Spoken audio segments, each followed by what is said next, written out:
요한계시록 12장 보겠습니다. 여기 10장과 11장에서는 작은 두루마리와 그리고 두 증인의 계시가 나오고, 오늘 여기 12장에서는 갑자기 여자와 용이 나옵니다. 이 요한계시록을 볼 때 가장 중요한 것은 어린아이 마음으로 봐야 됩니다. 그걸 복잡한 어른의 마음, 이것저것 자기가 경험하고 자기가 알고 있는 지식을 가지고 껴 맞추다 보면은 오히려 굉장히 어려워집니다. 그냥 그 보는 그대로, 들리는 그대로 어린아이와 같이 그대로 받으시기 바랍니다. 특별히 오늘 12장에서는 우리의 전쟁, 우리의 싸움은 혈과 육이 아니라 영의 전쟁이라는 것을 여기서 증명합니다. 왜 우리는 예수 그리스도께서 이미 십자가에 달려 죽으시고 3일 만에 죽은 자 가운데서 부활하심으로 인하여 우리의 구속의 역사가 성취되었는데 왜 우리는 여전히 고통 가운데 있습니까? 왜 여전히 이 박해와 그리고 어려움 가운데 있습니까? 라는 그 질문에 대한 어떤 작은 실마리와 소망이라고 봅니다. 여기 12장 1절 보십시오. 하늘에 큰 이적이 보입니다. 해를 옷 입은 한 여자가 나타납니다. 해를 입었다는 얘기는 태양을 입었다는 얘기예요. 그러니까 이 여자의 그 모든 온 몸이 태양처럼 밝게 빛난다는 얘기죠. 이 모습이 어떤 모습과 비슷합니까? 우리 변화산 사건을 잘 보세요. 예수님이 세 제자를 데리고 변화산에 올라가서 기도할 때 어떻게 되죠? 예수님이 영광의 모습으로 변화되시죠. 그리고 예수님 앞에 두 사람이 나타납니다. 모세와 엘리야가. 그 모세와 엘리야의 모습도 영광의 모습이죠. 그러니까 베드로가 거기서 자기가 무슨 말 하는지도 모르고 주여 여기다 초막을 3개를 짓겠습니다 라고 자기가 무슨 말 하는지도 모르고 그렇게 말을 합니다. 그런데 그 변화산에 나타나는 그 모세와 엘리야의 그 영광의 모습이 사실 우리가 천국에 갔을 때 그 모습입니다. 우리가 바로 그 모습입니다. 우리가 입을 그 모습입니다. 영화의 모습이죠. 주님과 항상 함께 동행하기 위해서는 주님과 같은 모습이 되지 않으면 우리는 주님과 동행할 수가 없습니다. 변화산의 그 두 모습은 바로 우리의 영화의 모습입니다. 그 영화의 모습이 여기 1절, 12장 1절에 나타나는 그 모습과 또한 연계가 됩니다. 해를 옷 입은 한 여자. 그런데 그 여자가 발에는 달이 있습니다. 그리고 머리에는 12별의 관을 썼습니다. 그러니 이 여자의 모습은 그저 굉장히 밝게 빛나는 그 모습이죠. 그런데 2절에 이 여자가 아이를 베어 해산하게 되어 아파서 애를 쓰며 부르짖고 있다라고 기록합니다. 지금 이 모습은 교회의 그 언약의 공동체를 통해서 예수 그리스도께서 오심을 나타냅니다. 주님은 갑자기 어디서 그냥 오시는 것이 아니라 첫사람 아담으로부터 그리고 노아, 또 아브라함, 모세, 다윗 그 언약의 선상에서 하나님께서 주시는 언약의 공동체, 바로 교회를 통해서 예수님이 오시죠. 그것이 예수 그리스도의 이 세상에 오심입니다. 이때 3절에 하늘에 또 다른 이적이 보입니다. 큰 붉은 용이 서죠. 머리가 7입니다. 뿔이 10입니다. 그래서 7과 10은 완전수입니다. 특별히 10은 완전 충만한 수의 또 완전수죠. 다시 얘기해서 머리가 7이요 뿔이 10이라. 그리고 그 머리에 7 왕관이 있다는 얘기는 이 짐승이, 이 큰 붉은 용이 세상의 권세를 누리고 있다는 것을 의미합니다. 일단 무엇이죠? 지금 주님을 흉내내는 것입니다. 이 사탄은 항상 흉내를 내요. 그래서 흉내를 내야 사람들이 미혹됩니다. 그럴듯하게 자기가 권세를 가지고 능력을 가지고 세상을 다스릴 수 있을 만한 존재임을 과시를 하죠. 그래야 사람들이 끌려 미혹돼서 그 자기 자신에게 다 몰려오죠. 그래서 악한 자는 항상 하나님을 흉내를 냅니다. 하나님을 흉내를 냅니다. 바로 이 3절이 그 모양입니다. 그리고 과시를 하죠. 4절에 용의 꼬리가 하늘에 한번 휘저어버립니다. 그러니 하늘의 별 3분의 1이 떨어져 버리죠. 이게 무슨 말입니까? 별은 누가 세웠죠? 하나님이 만드셨어요. 그 별은 온 세상에 빛을 발하라고 하늘 위에다가 세워놓았습니다. 그런데 이 용이 꼬리를 흔들어서 별의 3분의 1을 떨어뜨렸다고 하였습니다. 근데 왜 떨어지죠? 이 용의 꼬리가 그만큼 권세가 있어서 떨어뜨립니까? 아닙니다. 별이 꼬리의 사정거리에 들어와 버렸다는 얘기죠. 그러니까 별이 자기 위치에 있어야 되는데 별이 내려왔다는 얘기죠. 그러니까 꼬리를 치니까 별이 떨어져 버리죠. 여기서 별은 무엇입니까? 요한계시록 1장 한번 보십시오. 1장 20절입니다. 내가 본 것은 내 오른손의 7 별의 비밀과 또 7 금촛대라. 7 별은 7 교회의 사자요. 7 촛대는 7 교회니라. 다시 들어가겠습니다. 4절에 나타나는 하늘의 별은 우리가 보고 있는 이 별도 될 수 있지만 또 다른 것은 주의 종들입니다. 주의 종들이 자기 자리를 이탈해서 타락의 길로 가죠. 그러자 용의 꼬리에 사정거리에 닿아버립니다. 그러니 3분의 1이 떨어져 버립니다. 하나님의 사명을 받은 자들이 자기 자리를 떠나서 추락하고 있으니 이 용의 꼬리에 닿을 수밖에 없죠. 그리고 여자 앞에서 그가 해산하면 그 아이를 삼키고자 이 용이 그 여자 앞에 섭니다.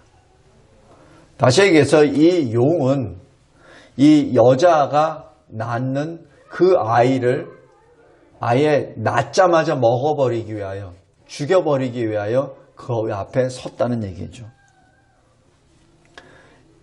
이때 5절 보십시오. 여자가 아들을 낳습니다. 근데 이 아들이 누구죠? 장차 철장으로 만국을 다스릴 남자, 바로 예수 그리스도입니다. 그런데 하나님께서는 이 예수 그리스도를 하나님 앞과 그 보좌 앞으로 올려가입니다.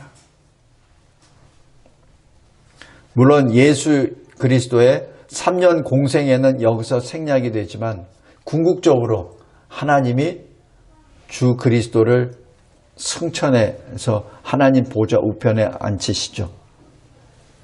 지금 이 사건이 그냥 눈으로 보기에는 그냥 단순한 어떤 이상한 용이 이상한 일을 하는 것 같이 보이지만은 실질적으로 우리 역사상으로 나타나는 교회를 향하여 지금 공격하는 사탄의 모습이기도 합니다. 그리고 예수 그리스도를 죽이려고 했었던 바로 헤롯의 그러한 괴계도 여기서 포함이 됩니다. 6절에 보십시오.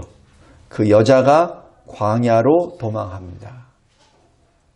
광야는 어떤 곳입니까? 물이 없는 곳이요. 그리고 안식할 만한 곳이 없는 곳입니다. 그 또 광야는 또 어떤 곳이죠? 이스라엘이 변화되는 곳입니다. 훈련받는 곳이죠. 어떻게? 애굽의 종이 아니라 그리스도의 군사라는 것, 하나님의 군대라는 것으로 변화되는 장소, 훈련 장소가 광야입니다. 그 광야로 여자가 도망합니다. 얼마 동안? 1260일. 바로 3년 반입니다. 근데 여기서 그를 양육하기 위하여 하나님이 예비하신 곳이라고 기록합니다. 광야는 그냥 할 수 없이 피하다 보니 광야로 간 것이 아니라 하나님이 예비하신 곳이죠. 이스라엘이 출애굽 이후에 가나안 땅으로 들어가기 전에 하나님이 예비하신 곳이 광야입니다. 그냥 40년의 그 기간이 아니라 하나님이 이스라엘을 변화시키는 그 장소, 하나님이 애굽의 종을 하나님의 군대로 훈련시켜서 바꾸는 장소, 그 기간이 바로 광야요 40년이죠. 근데 여기서는 그 때를 1260일이라고 하였습니다. 성도 여러분, 오늘 여기까지가 6절까지가 지금 현재 왜 교회가 어려움을 당할 수밖에 없습니까? 왜 세상의 권세자들이 교회를 그토록 싫어합니까? 왜 세상이 교회와 늘 싸우려고 그 칼을 듭니까? 하는 것에 대한 영적 답입니다. 하나님께서는 하나님의 교회들을 광야로 몰아가십니다. 그리고 광야에서 다시 정금과 같이 하나님의 군대로 만들어가 주십니다. 우리 창세기 2장에 보면은 첫사람 아담은 에덴에서 왕으로 모든 일을 감당하죠. 그런데 창세기 3장에 뱀의 유혹을 받아서 그 아담은 사실 죄를 범하게 됩니다. 하나님께서는 그 모든 것들을 다 이제는 다시 새롭게 하시기 위해서 광야를 예배하시는데 그 광야를 가장 먼저 누가 먼저 지나가신지 아십니까? 예수님이 가십니다. 예수님이 공생애를 시작하시기 전에 40일 금식을 하시고 그 광야로 성령의 인도하심을, 이끌리심을 받아서 광야로 들어갑니다. 그리고 광야에서 인간이 다 실패했었던 그 시험을 말씀으로 승리하십니다. 그 길이 바로 우리 교회가 걸어갈 길입니다. 예수님은 우리에게 말씀하십니다. 나를 따르라. 어디로 가라라고 말씀 안 하시고 나를 따르라 하십니다. 근데 나를 따르라 하실 때 주님은 그 길을 먼저 가십니다. 먼저 가시고 우리에게 명령하시도 나를 따르라. 그것이 주님의 방법입니다. 오늘 여기서도 마찬가지입니다. 여자가 하나님이 예비하신, 하나님이 교회를 양육하기 위하여 예비하신 광야로 이끌어가 주시죠.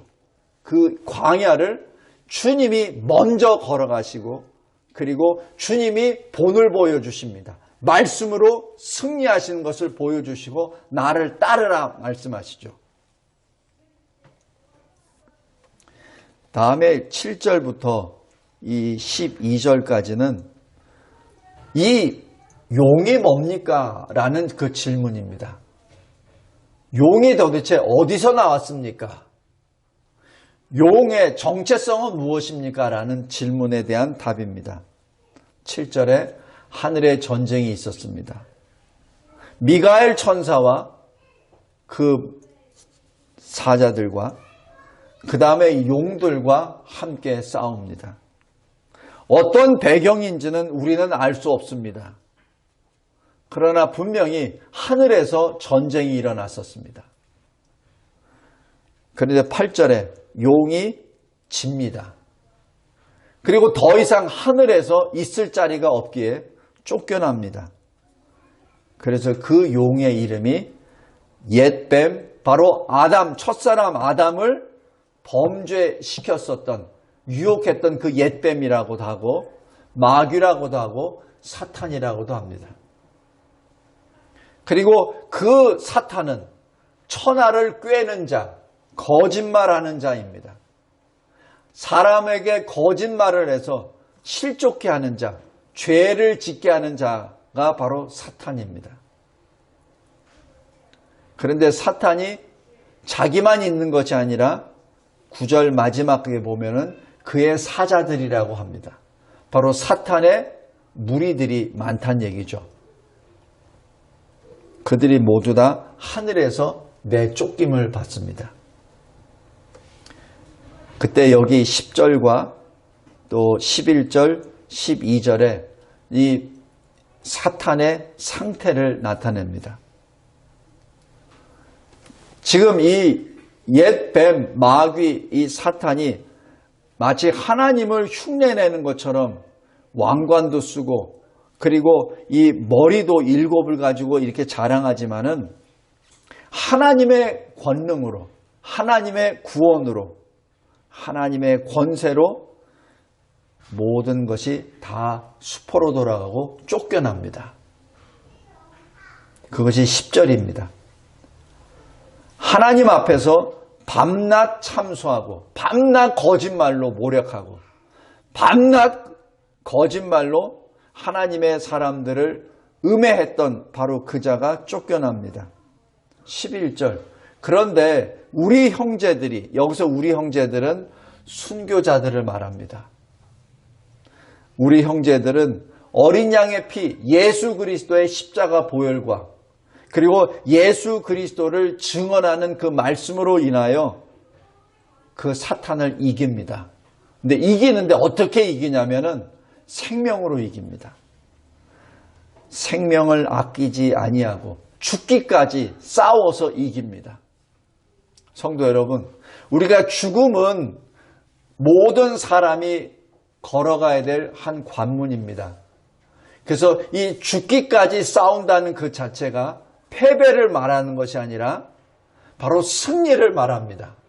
죽음을 두려워하지 아니하고 하나님께서 주시는 그 말씀에 붙잡혀 걸어 나아가기 때문에 비록 순교라는 죽음을 당하지만은 그것은 패배가 아니라 주 안에서의 승리를 말합니다. 그래서 11절에 이겼다라고 기록합니다. 그를 이겼다. 사탄을 이겼다. 옛 뱀을 이겼다라고 선언합니다. 그래서 12절에 즐거워하라. 비록 순교자가 이 세상에서는 피를 흘리며 죽었지만 그러나 즐거워하라. 바로 어린 양의 피와 그리고 그 말씀으로 이겼기 때문에 너희들은 즐거워하라는 얘기입니다. 그러나 땅과 바다에 여전히 아직도 그리스도 밖에 있는 자들은 두려워하라. 화 있을진저. 마귀가, 사탄이 자기 때가 얼마 남지 않은 줄을 알고 그곳으로 내려갔기 때문이니라 라고 말합니다. 성도 여러분, 그래서 우리가 싸우는 전쟁은 혈과 육의 전쟁이 아니라 영의 전쟁입니다. 영의 전쟁입니다.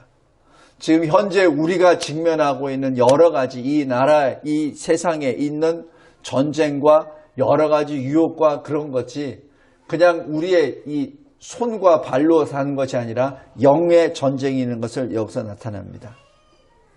그래서 여기 에베소서 6장에 보면은 지금 사도 바울을 통하여 성령께서 말씀하십니다. 우리의 씨름은 혈과 육을 상대하는 것이 아니요 통치자들과 권세들과 이 어둠의 세상 주관자들과 하늘에 있는 악의 영들을 상대함이라.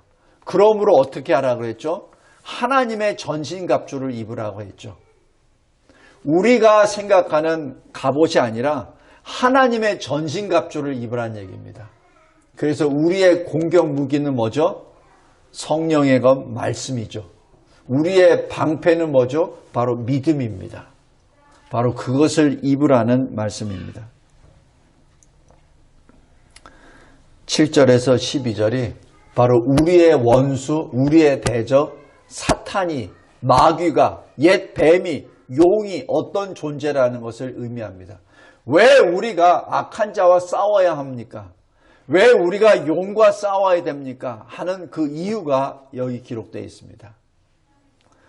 그리고 13절부터 17절까지 용이 우리를 향하여 어떻게 공격하는지 전술이 나옵니다. 13절이 바로 남자를 낳은 여자, 무엇을 말하죠? 교회를 말합니다. 교회를 박해합니다. 왜냐하면 용이, 사탄이 자기의 때가 얼마 남지 않았다는 것을 알기 때문에 최후 발악을 하는 것이죠. 최후 발악입니다. 14절은 여기 6절하고 바로 연결이 됩니다. 6절에 여자가 하나님이 예비하신 광야로 도망한다고 했죠. 바로 14절에 여자가 어떻게 도망하죠? 큰 독수리의 두 날개를 받습니다. 여자가 무슨 날개가 있습니까? 바로 이게 하나님의 도우심의 역사입니다. 하나님의 큰 날개로 이 여자를 광야로 이동시키십니다. 그리고 그 광야가 어떤 것이죠? 하나님이 예비하신 곳, 바로 자기 곳입니다. 지금 이 교회가, 여자가 있어야 될 그곳은 광야죠. 그곳에서 뱀의 낯을 피합니다. 한때, 두때, 반때, 3년 반, 1260일입니다. 이때 뱀이, 용이, 사탄이 어떻게 공격하죠? 15절입니다. 여자의 뒤에서 그 입으로 물을 강같이 토해버립니다. 여기서 여자의 뒤라는 것이 두 가지 의미가 있습니다. 하나는 여자의 가장 약한 부분입니다. 가장 약한 부분. 그래서 악인은, 사탄은 항상 정정당당하게 싸우지 않습니다.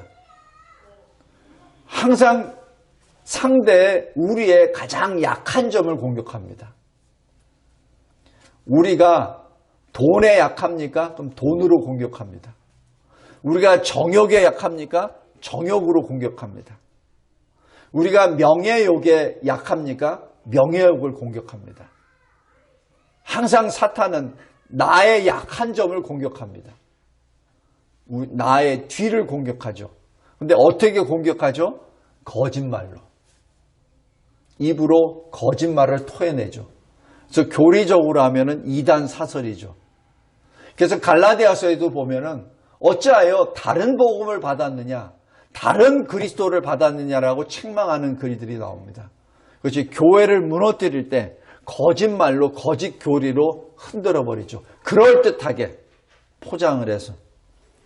또 다른 의미의 뒤란 여자가 그만큼 지쳐 있다는 것을 의미합니다. 여자가 원래 12장 1절의 모습이 어떤 모습이죠? 해를 받은 모습입니다. 그 빛이 찬란한 그 모습입니다. 그런데 그 빛을 잃어버렸기 때문에 뱀이 공격할 수 있는 것이죠.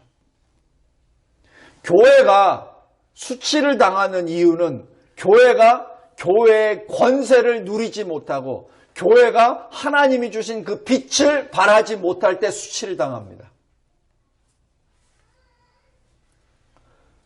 그것이 여자의 뒤입니다.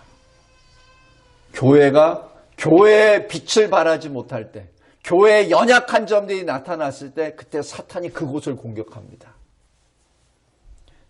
어떻게 되죠? 결과는 하나님이 그냥 내버려 두신다면 그 여자는 물에 떠나려가 죽어버립니다. 그러나 하나님은 교회를 사랑하십니다. 그래서 16절 땅에 명령을 하죠. 명령을 하십니다. 입을 벌려라. 그리고 그 물을 삼켜버리라. 그래서 그 뱀이 토해낸 그 물로부터 여자는 보호를 받게 됩니다. 성도 여러분, 우리 이 역사를 쭉 봐도 분명히 이 나라가 멸망돼야 되는데 멸망 안 될 때가 있어요. 이 교회가 사실 사라져야 되는데 안 사라질 때가 있어요. 그냥 우리나라를 잘 보세요. 과거 6.25 사변 때 우리는 멸망당해야 되는 것이 맞아요. 지금 저 우크라이나에 지금 전쟁하고 있죠? 우크라이나에 전쟁하는데 지금 며칠 됐습니까? 2주가 넘었어요. 근데 아직 수도 점령도 못했어요. 지금 갈팡질팡합니다. 그런데 잘 보세요. 우크라이나에 연합군이 들어갔습니까? 유엔군이 들어갔나요? 미군이 들어갔나요? 아무도 안 들어갔어요. 근데 버티고 있습니다. 근데 우리나라는 1950년에 3일 만에 서울이 함락됐습니다. 그죠? 그리고 낙동강 방어선까지 내려가는데 불과 며칠 안 걸렸어요.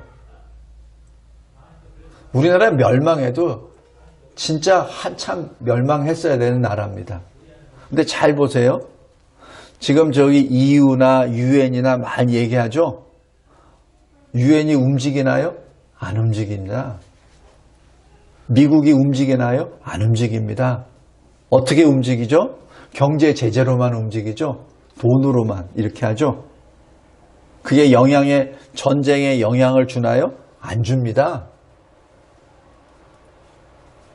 안 줘요. 전쟁하는 나라는 그거 다 감안하고 전쟁하는 겁니다. 그거 무섭다고 그거 주춤주춤 거리는 거 아니에요. 지금 계속 하고 있잖아요. 그죠? 근데 우리 1950년을 잘 생각해 보세요. 3일 만에 서울이 무너졌죠. 마지막에 낙동강 방어선에서 거의 나라가 다 사라질 뻔했죠. 근데 우리나라 어떻게 됐습니까? 살아났죠. 어떻게? 미국이. 어떻게? 유엔군이. 너무나도 이상하지 않아요? 똑같은 유엔인데 유엔이 전쟁 나고 3일 만에 결정을 합니다. 7일 만에 미군이 들어옵니다. 그게 가능한가요? 불가능합니다. 불가능합니다. 제가 유엔군에 있었기 때문에 제가 확실히 증언합니다. 불가능합니다. 하나님이 하신 거예요. 하나님이 하신 겁니다. 오늘 여기 16절에 땅이 여자를 도와 입을 벌려 그 용의 입에서 토한 강물을 삼켰다라고 얘기하는 것은 하나님이 명령하신 거예요. 뭐 땅이 스스로 알아서 강물을 삼켰나요? 아닙니다. 하나님이 명령하셨죠. 그래서 땅이 삼켜버립니다. 과거 1950년에 우리나라가 멸망하지 않았었던 것은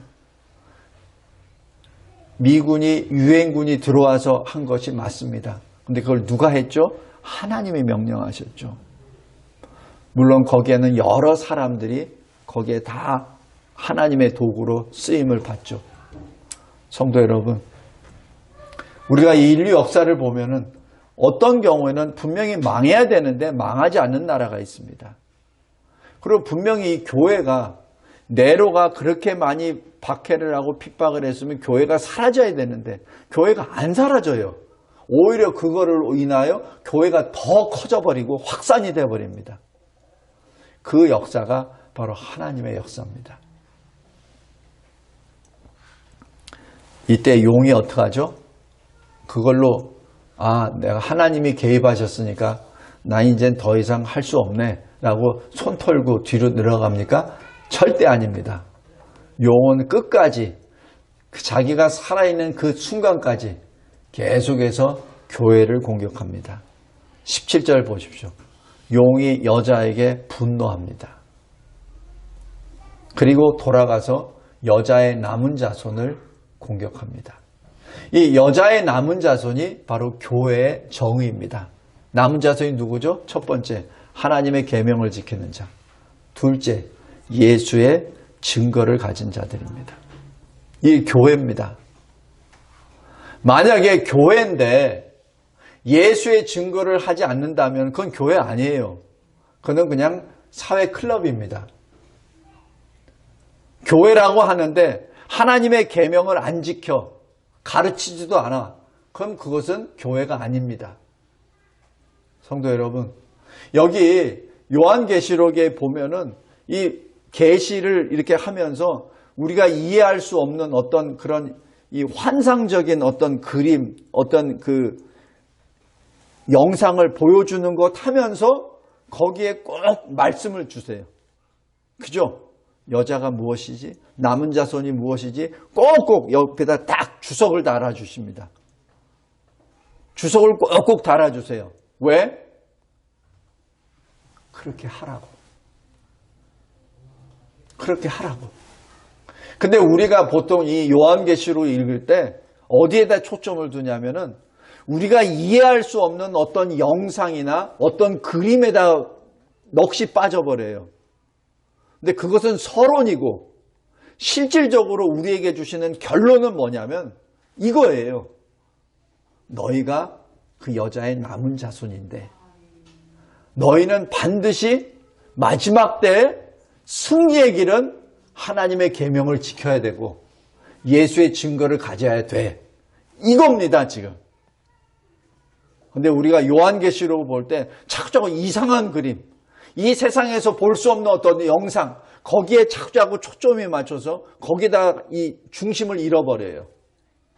그것은 도입 단계고 지금 주님이 주시는 말씀은 이겁니다. 여러분들은 그 여자의 남은 자손입니다. 여러분들은 바로 그 교회입니다. 하나님이 사랑하시고 하나님이 지켜주시고 하나님이 땅을 명령하여 입을 벌려라 라고 해서 하나님이 직접 구해내시는 바로 교회야. 바로 예수 그리스도의 증거를 가진 자, 하나님의 계명을 지키는 너희들이야. 그리고 명심해도 그 옛뱀 사탄 마귀가 너희와 싸우려고 바닷가의 모래 위에 서 있어 라고 말합니다. 그래서 우리는 항상 영적 전쟁에 준비를 해야 됩니다. 항상 우리가 깨어 있어야 됩니다. 전쟁하는 사람이 앞에 내 적이 있는데 거기서 눈 감고 있으면 어떻게 돼요? 죽죠.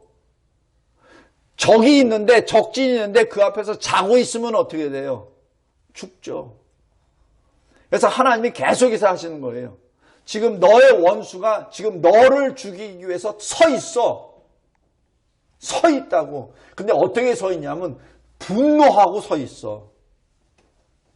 너를 죽여야 되는데 못 죽여서 분노하고 화가 나서 서 있는 거야. 어떻게 됩니까? 정신 똑바로 차리고 눈 크게 뜨고 졸지 말고 거기서 서 있어야죠. 에베소서 6장의 말씀이 그겁니다. 하나님의 전신갑주가 뭐죠? 구원의 투구를 쓰고 의의 흉배를 입고 진리의 허리띠를 메고 그리고 평안의 복음의 신을 신고 믿음의 방패를 들고 그리고 유일한 공격무기 성령의 말씀의 검을 들고 싸우라는 얘기죠. 오늘 요한계시록 12장 하나님께서 우리에게 이상한 모습, 우리가 이해할 수 없는 만화 영화 같은 그 모습을 보여주시는 것이 아니라 우리가 누구인지를 먼저 보여주십니다.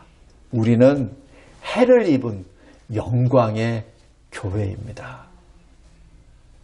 근데 그 영광의 교회가 지금 사탄으로부터 공격을 받습니다. 근데 그 공격을 하나님이 보호해 주십니다. 근데 보호해 주실 때 그냥 막연하게 내 새끼 내 안으로 들어와, 그것이 아니라 당당하게 그 사탄과 싸워 이길 수 있는 그 훈련을 광야에서 양육하십니다. 그것이 지상교회입니다. 지상교회, 우리가 있는 곳은 바로 전투하는 현장입니다. 그래서 이 신학적으로 지상교회를 전투하는 교회라고 부릅니다. 우리는 그냥 가만히 앉아있는 존재가 아닙니다. 우리가 평화를 위한다고 해가지고 평화 쓴다고 평화가 나가오는 게 아니에요. 왜냐하면 우리의 원수 사탄이, 옛뱀, 용이 우리를 공격하기 위하여 분노하며 우리하고 싸우려고 서 있기 때문에 우리가 아무리 여기다가 평화 쏜다 하더라도 저 평화가 되는 거 아닙니다. 우리는 그들과 싸울 수밖에 없습니다. 우리가 먼저 싸우는 것이 아니라 그들이, 사탄이 먼저 우리를 공격하기 때문에 우리는 싸울 수밖에 없어요. 그리고 그 싸움은 이미 끝났습니다. 예수 그리스도 십자가 죽으심과 부활하심으로 그 전쟁은 이미 끝났습니다.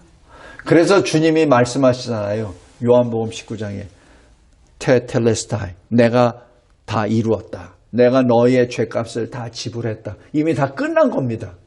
그 마지막 부분을 우리에게 맡겨주신 거예요. 그것이 남은 고난입니다. 우리가 통과해야 될 남은 고난입니다. 주님이 다 이기셨습니다. 이제는 그 이기신 전쟁을 우리가 말씀과 기도로 나아가 승리하는 그 일이 바로 우리의 일입니다. 요한계시록, 사도 요한이 주님으로부터 받은 계시입니다. 그리고 그 계시는 우리 지금 현재 우리 살고 있는 우리에게도 동일하게 역사하는 내용입니다. 승리하시기 바랍니다. 그리고 이 세상에 나타나는 여러 가지 현상들을 바라보았을 때 이 말씀을 통해서 현상을 보시기 바랍니다. 말씀을 통하여 특별히 하나님을 대적하는 공산주의, 하나님을 대적하는 동성애, 하나님을 대적하는 이상한 무리들, 그 진리를 대적하는 그 무리들 앞에 섰을 때 늘 이 말씀을 붙잡고 승리하시기 바랍니다. 교회를 박해하고 예배를